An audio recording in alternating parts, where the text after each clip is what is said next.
Admiral Kithal stared at the holographic display with 4 eyes that had not known rest in days. Another red mark appeared as the Void Dominion took yet another star system. The tall, blue-skinned alien commander slammed his fist on the table.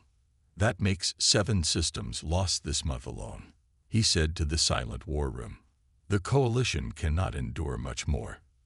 The Galactic Coalition had fought the Void Dominion for over 100 years. What began as small attacks on outer colonies had grown into a war that threatened all 17 species in the Alliance. The Dominion was not like other enemies. They learned. They adapted. They shared one mind across billions of bodies, and they wanted to add all thinking beings to their collective. In the early days, the Coalition had been confident. Their technology was advanced. Their ships were powerful. But the Dominion kept coming, kept changing, kept finding new ways to defeat Coalition defenses. Thal turned to face the Emergency Council. 10 alien leaders looked back at him through screens, their faces showing different signs of fear. Some had extra eyes that blinked rapidly. Others had scales that changed color with stress. "We have one option left," Kethel said, "one that we have avoided for too long." Counselor Jen, a small green alien with 6 arms, shook her head.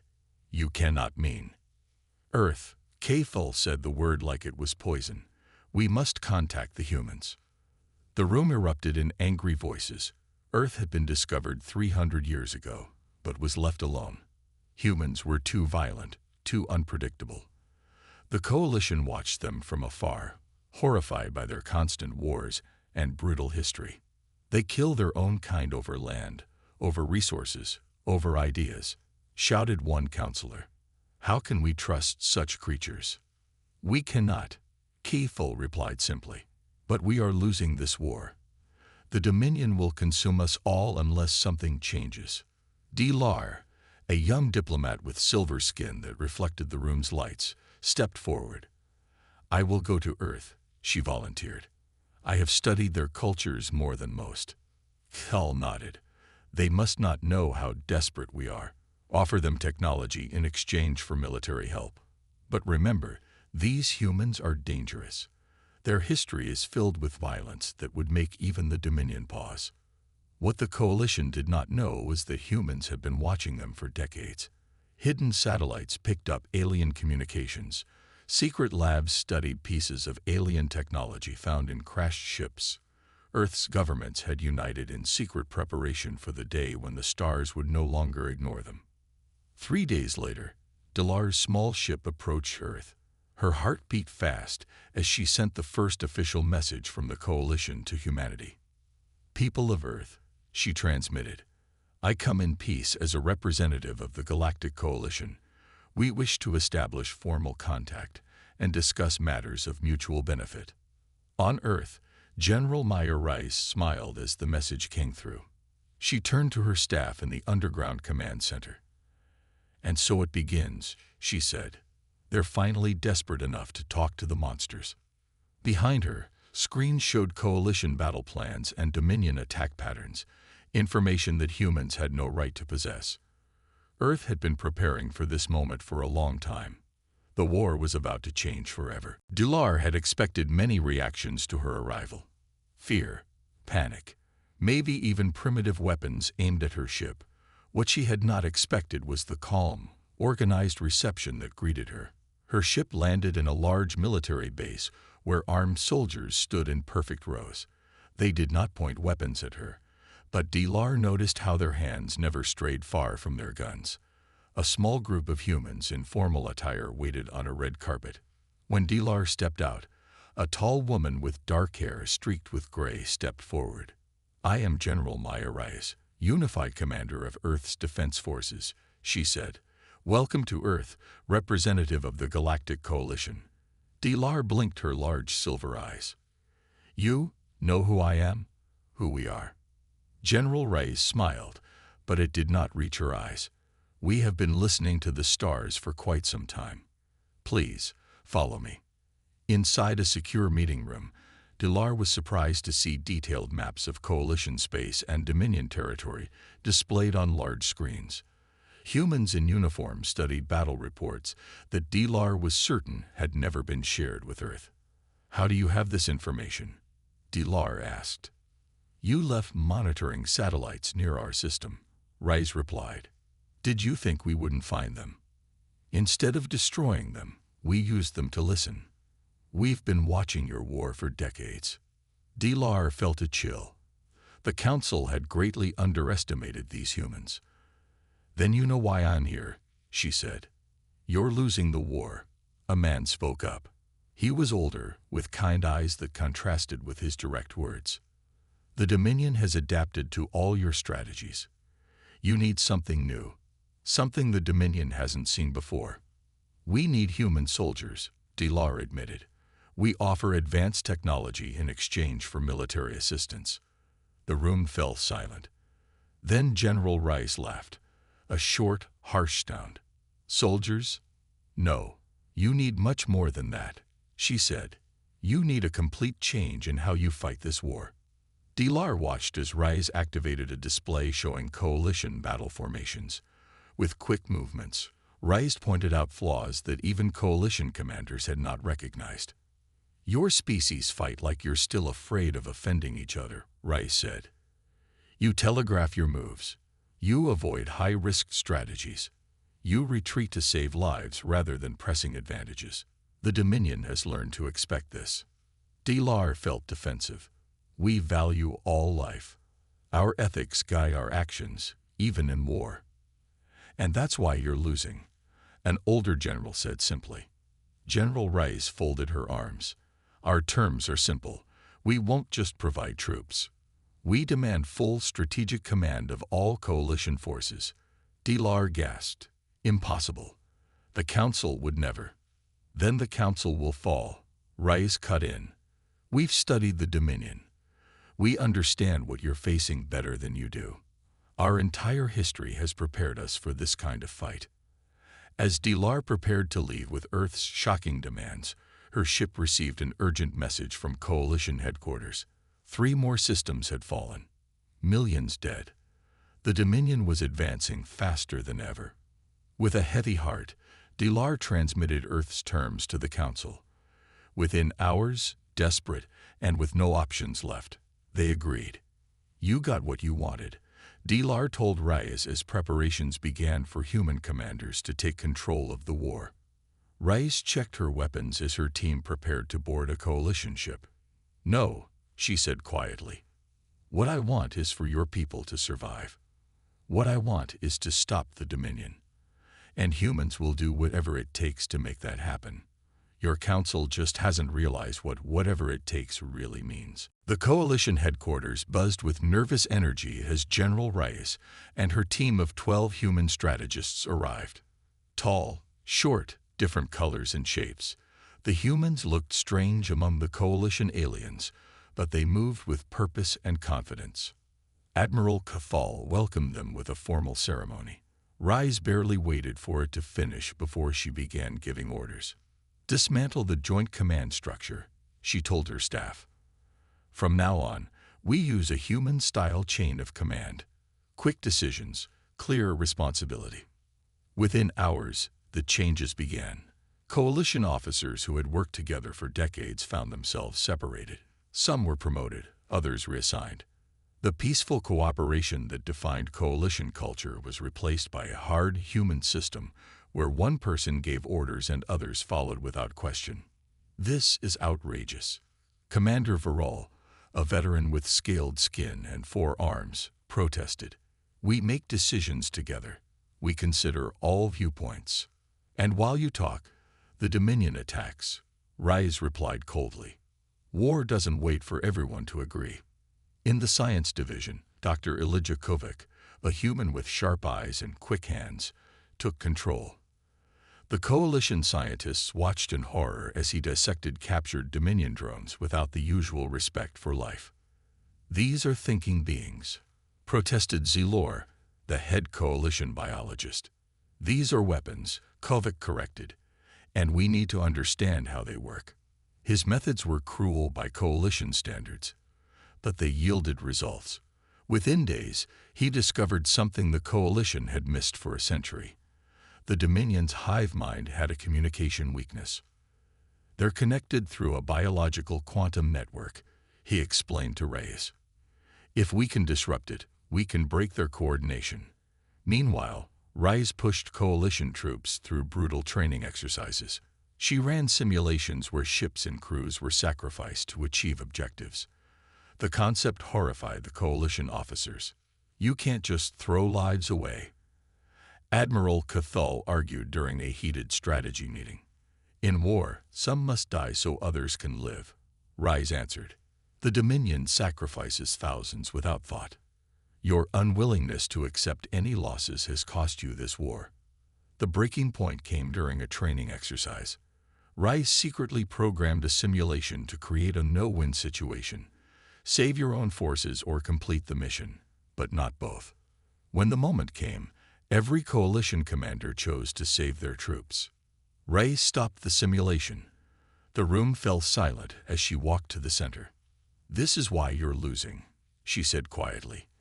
The Dominion would sacrifice half its forces to destroy just one of your worlds.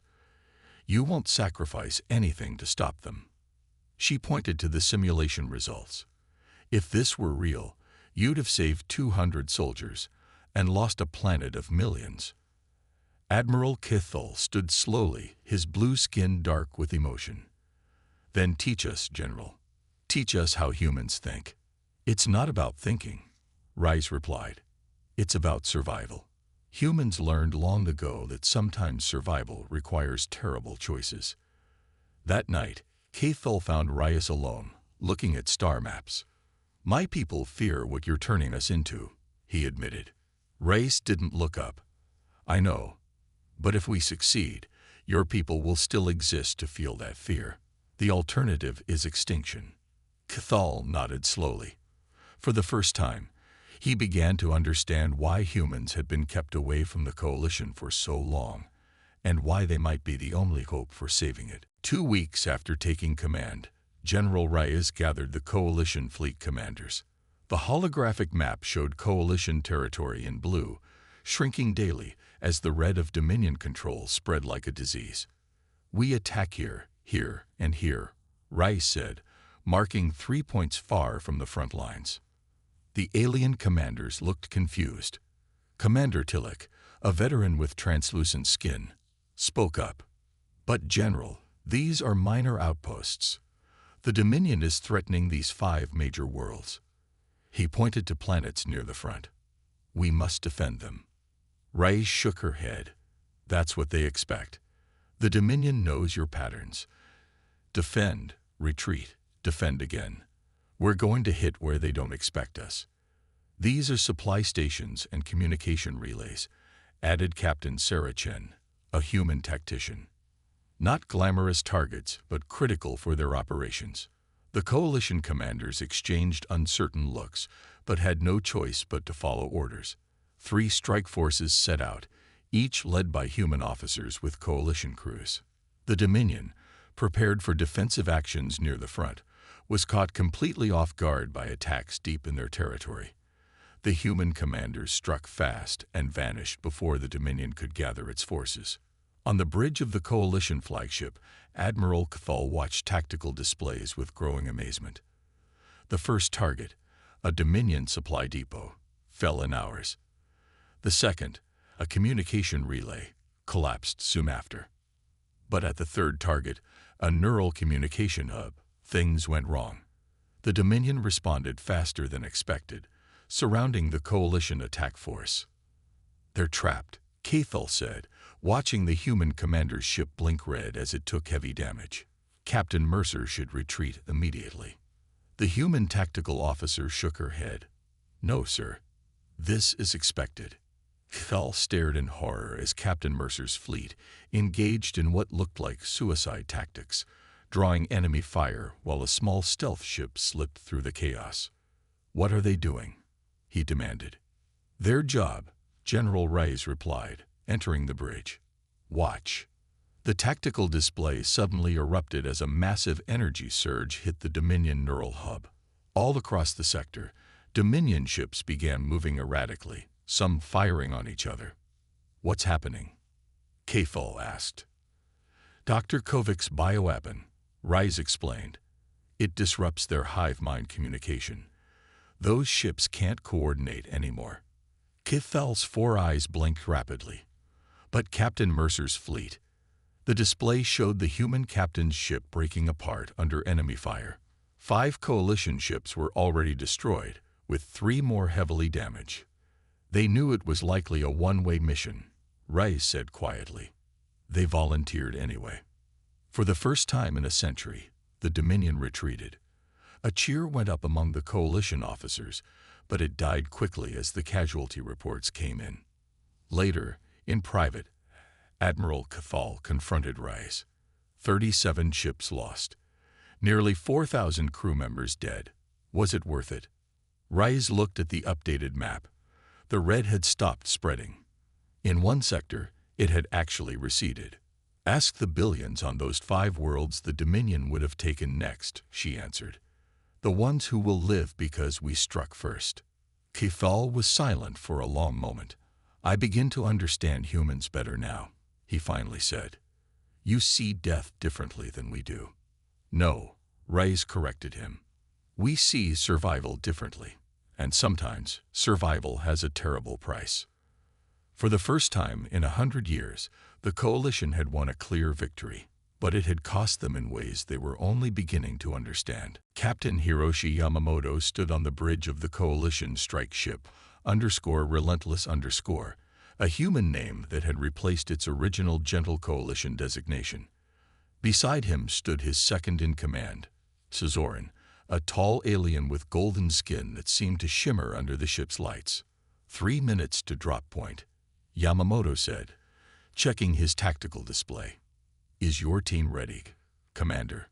Tizorin nodded stiffly. 2 months ago, he had despised this human and his reckless tactics. Now, after 5 successful missions, his feelings were more complex.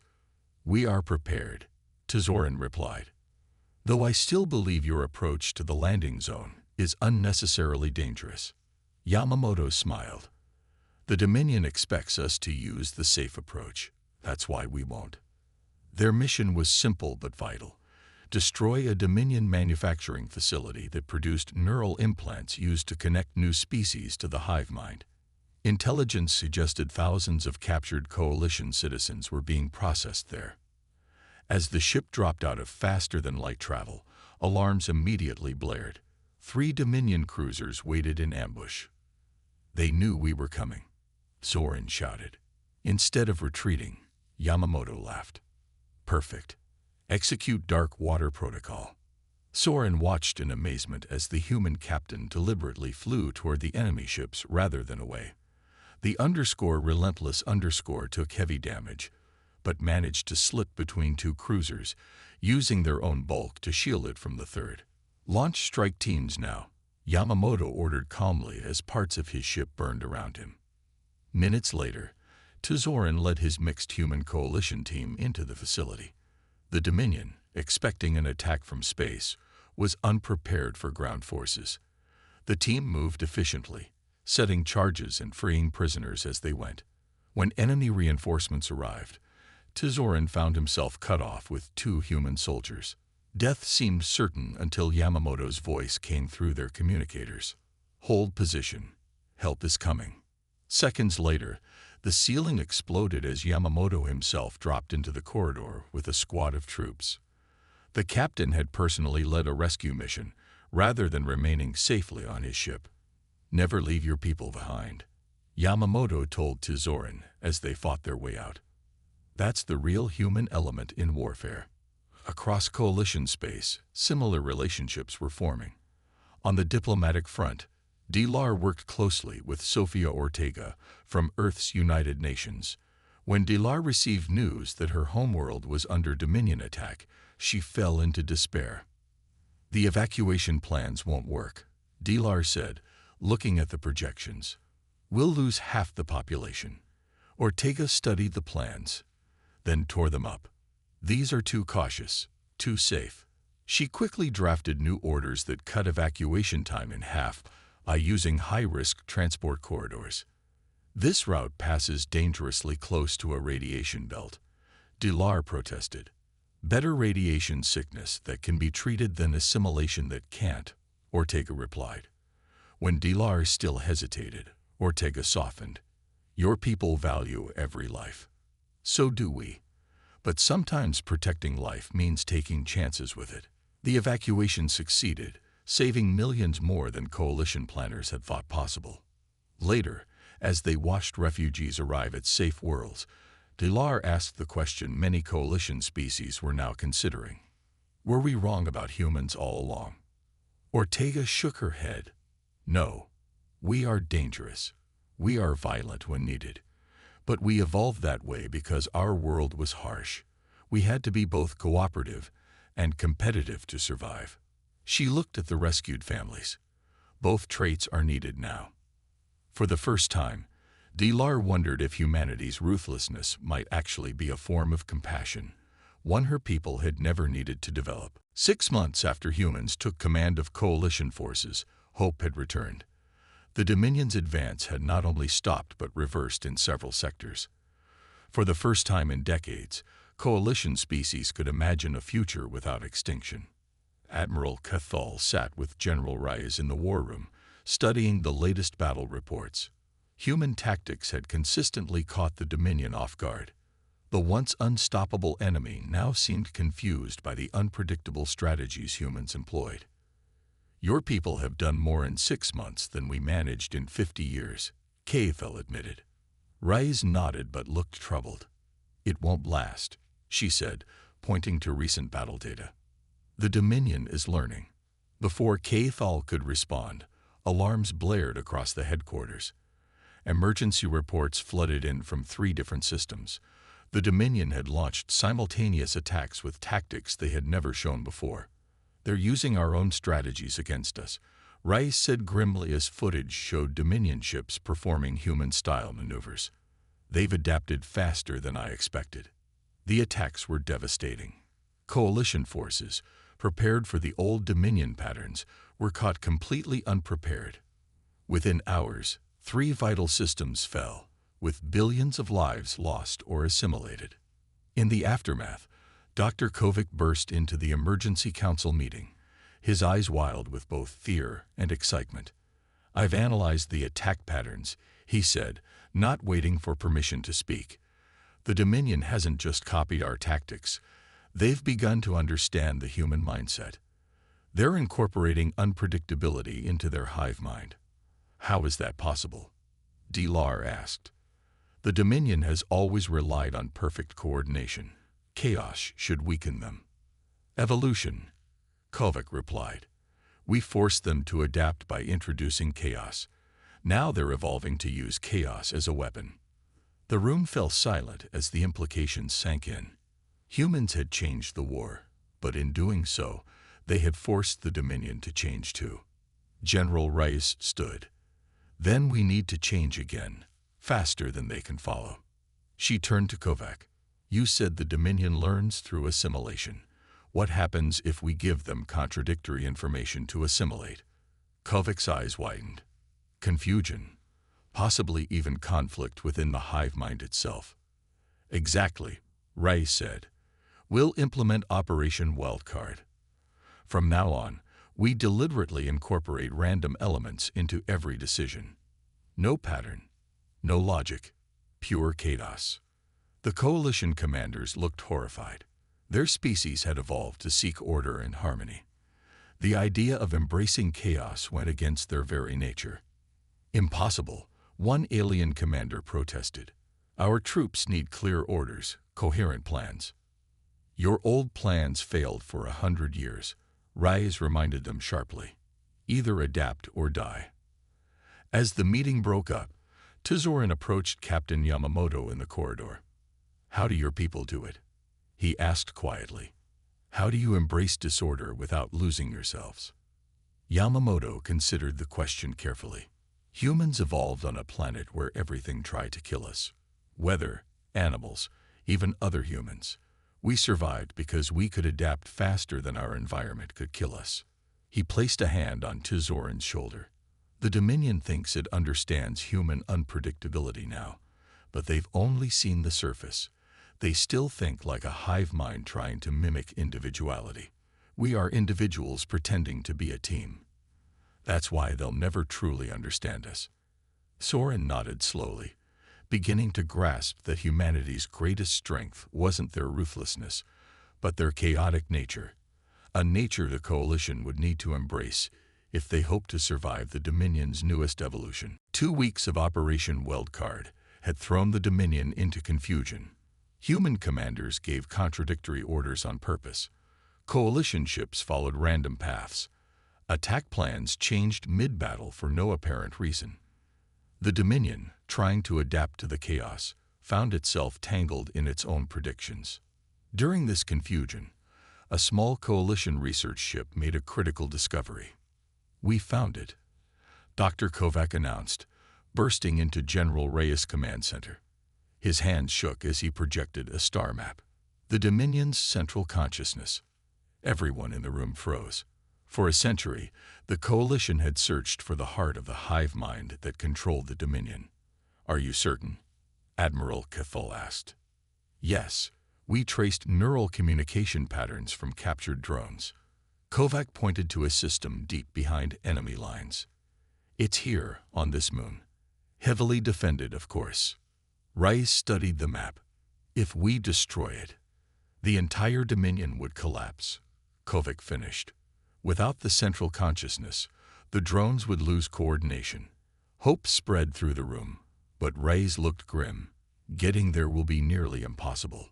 After days of planning, Rice presented a strategy so audacious that most Coalition officers thought it was insane.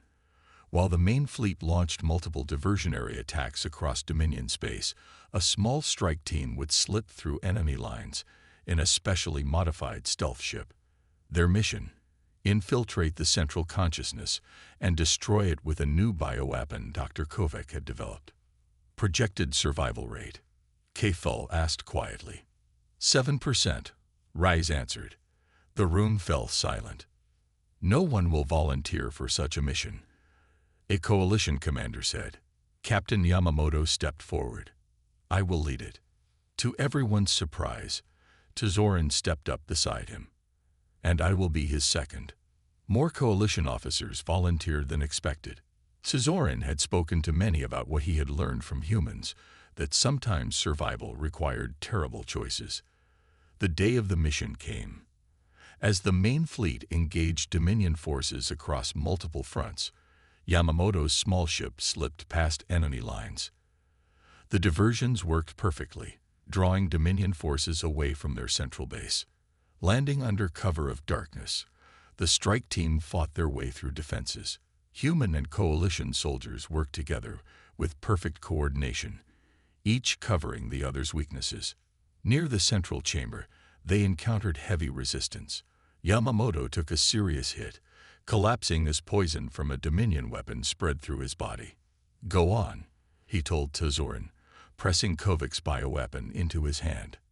"Finish it." "I won't leave you," Tezorin said, echoing the human principle Yamamoto had taught him. Yamamoto smiled through his pain. "Some must die so others can live, remember. That's the lesson humans brought to this war." As his life faded, Yamamoto did something that shocked Tezorin. He placed his command badge on Tezorin's chest. "You're in charge now," he whispered. "You've learned enough from us. Now do what needs to be done." With Yamamoto's body growing cold beside him, Tezorin felt something change inside him. The orderly, harmonious part of his nature didn't vanish, but alongside it grew something new, a human-like determination to do whatever was necessary. "For Captain Yamamoto," Tezorin said to the remaining team members. "For the Coalition. For all free species. We finish this now."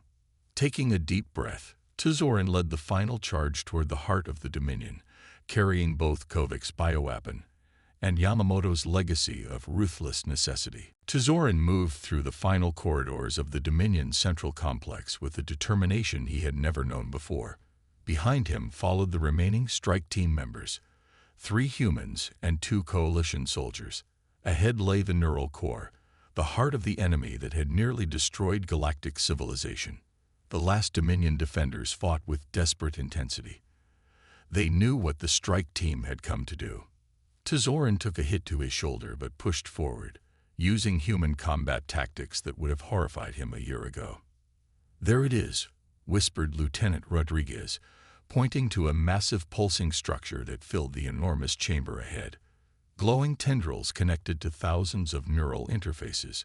The central consciousness of the Dominion hummed with power. "Stay back," Tezorin ordered. "I'll deliver the bioweapon." He clutched the container Dr. Kovac had given them, a virus designed to corrupt the hive mind itself. "It's suicide," Rodriguez protested. "The neural defenses will attack any foreign presence." Soren touched Yamamoto's command badge on his chest. "Some must die so others can live," he said, repeating the human captain's words. "Cover me." As his team provided covering fire, Tezorin sprinted toward the core. Energy beams lashed out, burning his skin. The pain was incredible, but he kept moving. With his last strength, he reached the central interface and injected Kovac's virus directly into the neural network. The effect was immediate. The chamber filled with a high-pitched wail as the consciousness began to collapse. Tezorin felt the floor beneath him shake as the virus spread through the neural connections. The Dominion's mind was tearing itself apart. "Get out now," he shouted to his team as the structure began to collapse. Supporting each other, they barely escaped before the entire complex imploded. Across Coalition space, reports flooded in of Dominion forces suddenly falling into confusion. Ships stopped mid-attack. Drones collapsed. The hive mind that had coordinated them for centuries was gone. 1 month later, General Reyes stood on the ceremonial platform of the Coalition Council chamber. The representatives of 17 species watched as Admiral Kithal placed the Coalition's highest honor around her neck. Through human determination and sacrifice, the war that seemed unwinnable has ended, Kithal announced. "Today, we offer humanity full membership in the Galactic Coalition." The chamber erupted in mixed reactions. Many cheered, but others murmured with concern. Humans had saved them, yes, but their methods had changed the Coalition forever. Later, at the victory celebration, Dilar found Sofia Ortega standing alone on a balcony, looking at the stars. "Your people should be celebrating," Dilar said. "You won the war." "We all won," Ortega corrected. "But I understand their fear. They worry we'll change the Coalition." "You already have," Dilar admitted. "Some of my people fear that human ruthlessness might someday be turned against us." Ortega turned to face her. "There's something about humans you still don't understand. We're ruthless when fighting for survival, yes. But our greatest achievements have always come through cooperation, not conflict." She gestured to the celebration below where humans and aliens mingled. "We didn't win this war because we're monsters. We won because we understand that sometimes you must embrace darkness to protect the light." As Tezorin joined them, wearing both his Coalition medals and Captain Yamamoto's command badge, Dilar realized humanity's gift to the galaxy wasn't just victory. It was a new understanding of what survival required, both the harmony the Coalition valued and the determined adaptability humans had brought. To Captain Yamamoto, Tezorin said, raising his glass, "and to a new Coalition, stronger for having faced extinction and learned what it takes to survive." Around the room, humans and aliens alike raised their glasses. The war was over. The rebuilding had begun.